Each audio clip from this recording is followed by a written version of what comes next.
Hello everyone, my today's topic is sciatica. Sciatica आजकल काफ़ी common term हो गई है, काफ़ी लोग इसके बारे में बात करते हैं एंड काफ़ी लोगों में शियाटिका का दर्द दिखने लगा है।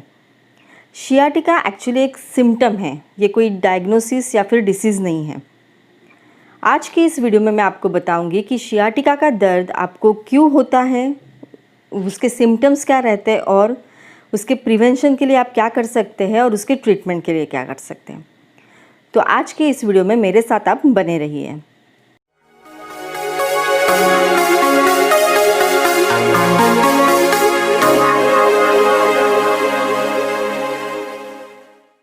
Hello everyone, I am doctor Rucha and welcome to my channel physio Rucha.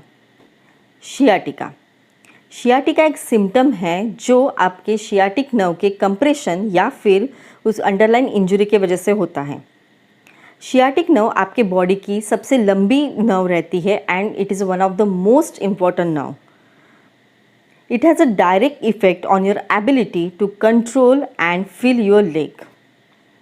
Sciatic nerve आपके वर्टिब्रे से निकलती है फ्रॉम L4 टू S3। यहाँ से बाहर निकलने के बाद वो एक कंबाइन होती है एक शीथ में और उसकी थिकनेस जो है वो आपके थंब इतनी मोटी हो जाती है। वहाँ से बाहर निकलने के बाद वो आपके पूरे पैर में यानी hip, buttock, back of the thigh से लेके एडी तक जाती है। इस पाथ में वो जहाँ कहीं भी कंप्रेस होती है उसके अकॉर्डिंगली आपको उसके सिम्टम्स दिखते हैं। तो अभी हम देखते हैं कि शियाटिका पेन की वजह से आपको क्या क्या सिम्टम्स दिख सकते हैं। तो सबसे पहला सिम्टम है दर्द यानी कि पेन। आपको पेन रहेगा आपके लोअर बैक में, हिप में, बटक्स में, बैक ऑफ द थाई में और फिर पीछे के साइड में आपको एडी या उंगली तक दर्द हो सकता है। शियाटिका का एक क्लासिकल साइन रहता है कि आपको जो पेन रहेगा वो आपके पैर के बैक साइड में रहेगा। अगर आपको सामने के साइड में दर्द है पैर के तो वो शियाटिका की वजह से नहीं होता है, वो किसी और रीज़न की वजह से होगा। आपको ये दर्द आइदर एक साइड में रह सकता है एंड बहुत ही कम केसेस में, बहुत ही रेयरली ये दोनों साइड में होता है। तो ये हो गया सबसे पहला सिम्टम। इसका सेकंड सिम्टम है टिंगलिंग। आपको आपके पैर में टिंगलिंग यानी झुंझुनी हो सकती है। You may feel the sensation of pins and needle up to your feet and the toes. इसका थर्ड सिम्टम है नमनेस। आपको पूरे पैर में नमनेस यानी सुनपना फील हो सकता है एंड जैसे इसकी सिवेरिटी बढ़ती है या फिर कंप्रेशन बढ़ता है आपको आपके पैर में वीकनेस फील होगा जिसके वजह से आपको मूवमेंट में तकलीफ होगी। इसका फोर्थ सिम्टम है inability to control bowel and bladder habits. In extremely severe and rare cases ये होता है कि बॉवल और ब्लैडर का जो कंट्रोल है वो चला जाता है। तो अभी हम आते हैं उसके कॉजेज़ की तरफ कि शियाटिका का दर्द क्यों होता है। तो सबसे पहला कॉज है हर्निएटेड डिस्क या जिसे कॉमनली कहा जाता है स्लिप डिस्क। दो वर्टिब्रे के बीच में एक कार्टिलेज रहता है which is filled with a gel like material. जब भी ये कार्टिलेज की ऊपर की जो लेयर है वो टीयर ऑफ हो जाती है या डैमेज हो जाती है तो उसकी वजह से जो जेल या जो मटेरियल रहता है जिसके अंदर वो बाहर निकलने लगता है और वो कंप्रेस करता है नर्व को और उसकी वजह से आपको ये जो सिम्टम्स है पेन या टिंगलिंग, नमनेस ये दिख सकते हैं।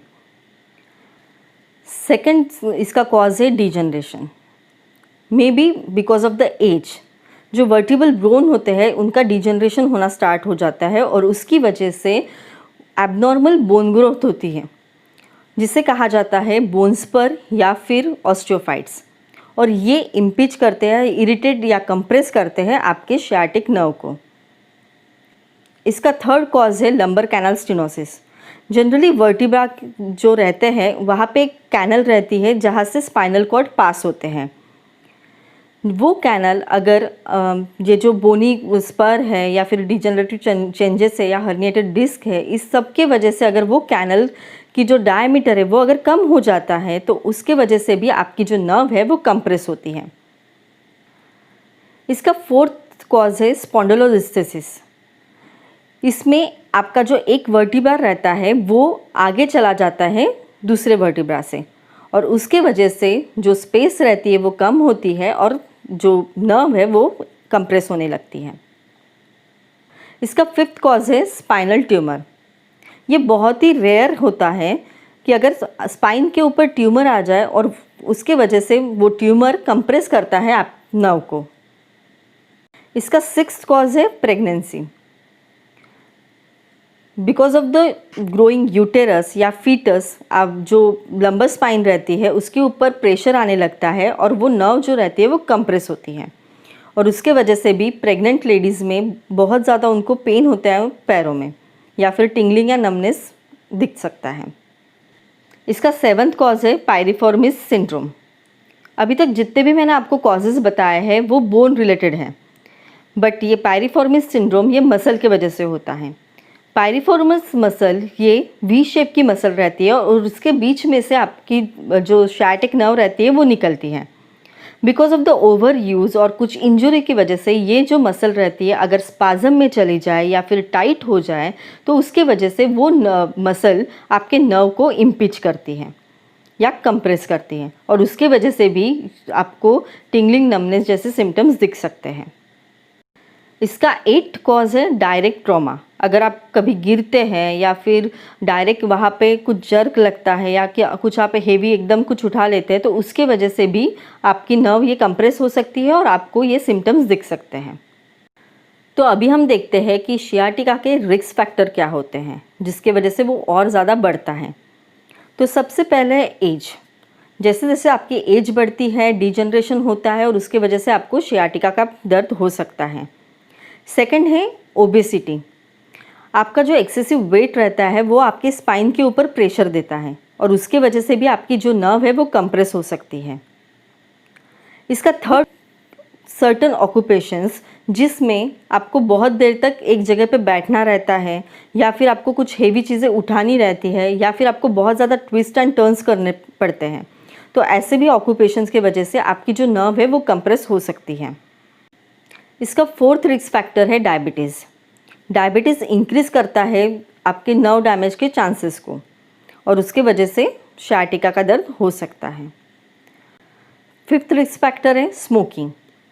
स्मोकिंग की वजह से जो कार्टिलेज रहता है उसकी जो आउटर लेयर रहती है वो जल्दी ही ब्रेक डाउन होने लगती है और उसके वजह से नर्व कंप्रेस होती है। तो अभी हम बात करेंगे प्रिवेंटिव मेजर्स की। तो सबसे पहले आप क्या कर सकते हैं शायटिका को प्रिवेंट करने के लिए, वो यानी एक्सरसाइजेस। आप बैक के एक्सरसाइजेस कर सकते हैं, एब्डोमेन के एक्सरसाइजेस कर सकते हैं सो दैट आपके जो कर्व मसल्स है उसकी स्ट्रेंथ मेंटेन रहेगी और आपको जो बैक रिलेटेड प्रॉब्लम है या स्पाइन या फिर मसल रिलेटेड प्रॉब्लम है या डीजनरेटिव चेंजेस है वो कम होंगे। सेकंड है करेक्ट पोस्चर। जब भी आप बहुत देर तक आपको अगर बैठना है आपके जॉब के लिए तो आप ऐसे चेयर की अरेंजमेंट कीजिए सो दैट आपकी जो बैक है वो स्ट्रेट रहेगी एंड सपोर्टेड रहेगी। वैसे ही जब आप खड़े रहते हैं तो प्रॉपर आप फुटवेयर यूज़ कीजिए सो दैट आपका जो वेट है वो बराबर दोनों पैरों के ऊपर बराबर आएगा। Avoid high heels. आप हाई हील्स की वजह से भी कभी कभी नर्व ये कंप्रेस होती है। इसका 3rd प्रिवेंटिव मेजर है कि आपको आपका जो एक्सेसिव वेट है वो कम करना है। 4th है आपको आपका डायबिटीज़ कंट्रोल में लेके आना है। 5th वन इज़ आपको स्मोकिंग अवॉइड करनी है या फिर बंद कर देनी है। तो अभी हम देखते हैं बेसिक ट्रीटमेंट क्या है इसके लिए। तो सबसे पहले इन एक्यूट स्टेज यानी जब 3-4 दिन रहते हैं इनिशियल, उसमें आप कोल्ड पैक ले सकते हैं। इसके वजह से जो आपकी स्वेलिंग है या इन्फ्लेमेशन है वो कम होगी। आप 10 to 20 मिनट्स तक ये ले सकते हैं दिन में 2-3 बार। उसके बाद सेकंड है आप हीटिंग पैड। जब ये एक्यूट स्टेज चली जाती है या फिर 3-4 दिन हो जाते हैं उसके बाद आप शिफ्ट कर सकते हैं हीटिंग पैड या हॉट फर्मेंटेशन पे। उसके बाद आप एक्सरसाइजेस कर सकते हैं जिसके वजह से आपकी जो स्ट्रेंथ है वो भी मेंटेन रहेगी, या फिर कुछ स्ट्रेचिंग एक्सरसाइजेस कर सकते हैं जिसके वजह से आपकी फ्लेक्सिबिलिटी मेंटेन रहेगी। 4th आता है कुछ मेडिसिन्स जो आप डॉक्टर को पूछ सकते हैं। एंटी इन्फ्लेमेटरी मेडिसिन्स रहते हैं या पेन किलर्स रहती हैं, आप वो ले सकते हैं। जनरली कंजर्वेटिव ट्रीटमेंट से ही शियाटिका का पेन चला जाता है। तो आज की इस वीडियो में मैंने आपको बताया एक बेसिक कंसेप्ट शियाटिका पेन के बारे में एंड उसके preventive measure and basic treatment. इसके नेक्स्ट पार्ट में मैं आपको बताऊंगी कि उसे प्रिवेंट करने के लिए कुछ स्ट्रेचिंग एंड स्ट्रेंथनिंग एक्सरसाइजेस।